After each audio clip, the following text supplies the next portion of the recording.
Ano yung mga bagay na nawala sa'yo nung napunta ka sa masamang bisyo? Ano po, kinabukasan. Pagdating sa sa pag-aaral, paano? Di na po pumapasok.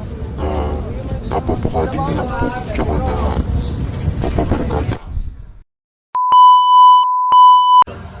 Magandang umaga sa inyong lahat. Ngayon sa video na ito ay ating aalamin at tutuklasin ano nga bang mga dahilan at bunga sa isang tao na nalulong sa isang masamang bisyo.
Ang aming pangkat ay nagtungo sa lugar kung saan nakatira ang lalaking na biktima sa pagkalulong ng ipinagbabawal na gamot.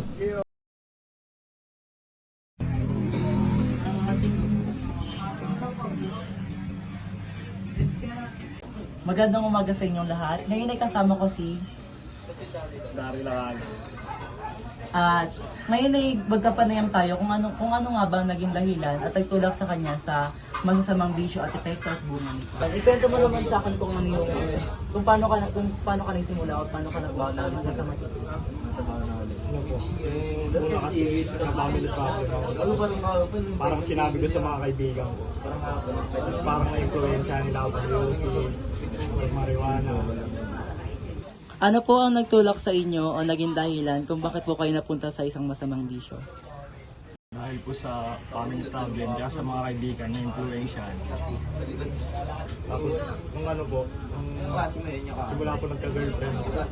Doon na po unti-unting nagbago. Tapos, lagi-lagi na rin po nagsimba. Tapos ano po, dito sabi ko lang sa mga lumalagi.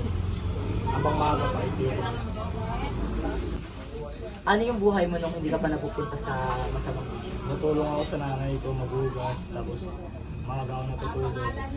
Tapos hindi ako magano lumalabas, hindi ako inaabutan ng ating gabi sa labas. Tapos po, mataba ako. Tapos nung nakilala ko yung Panginoon, doon po ako.